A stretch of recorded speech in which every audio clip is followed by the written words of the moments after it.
ನಮಸ್ಕಾರ. ಡಾಕ್ಟರ್ ಸಿದ್ದು ಅವರು KK news Kannada channel ಅಂತ ಒಂದು ಒಳ್ಳೆ ಯೂಟ್ಯೂಬ್ ಚಾನೆಲ್ ಅವರು ಓಪನ್ ಮಾಡಿದ್ದಾರೆ. ಆ ಯೂಟ್ಯೂಬ್ ಚಾನೆಲ್ ವಿಶೇಷತೆ ಅಂತ ಹೇಳಿದ್ರೆ ಅದರಲ್ಲಿ ಕೇವಲ ಸಣ್ಣ ಮಕ್ಕಳು ದೊಡ್ಡವರು ಯಾವುದೇ ಒಂದು ವಯಸ್ಸಿನ ಅಂತರ ಇಲ್ಲದೆ ಹೆಚ್ಚು ನಮ್ಮ ಕನ್ನಡಕ್ಕೆ ಸಂಬಂಧಪಟ್ಟಿರುವಂತಹ ಕರೆಂಟ್ ಅಫೇರ್ಸ್ ಎಲ್ಲ ಮಾಹಿತಿ ಸಿಗ್ತಾ ಇದೆ.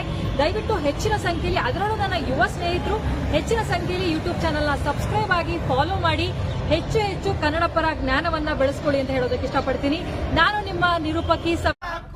ಸಾರ್ವಜನಿಕ ಶಿಕ್ಷಣ ಉಳಿಯಲಿ ಉಳಿಯಲಿ, ಸಾರ್ವಜನಿಕ ಶಿಕ್ಷಣ ಉಳಿಯಲಿ ಉಳಿಯಲಿ.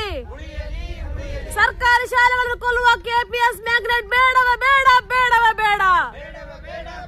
ಸರ್ಕಾರಿ ಶಾಲೆಯನ್ನು ಕೊಲ್ಲುವ KPS ಮ್ಯಾಗ್ನೆಟ್ ಬೇಡವೇ ಬೇಡ ಬೇಡವೇ ಬೇಡ. KPS ಗೆ ಹೇಳಿ ಧಿಕ್ಕಾರ.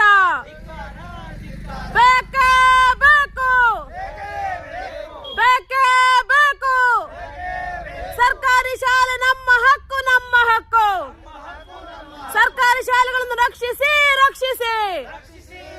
ಸರ್ಕಾರಿ ಶಾಲೆಗಳು ಉಳಿಯಲಿ ಉಳಿಯಲಿ. ಸಾರ್ವಜನಿಕ ಶಿಕ್ಷಣ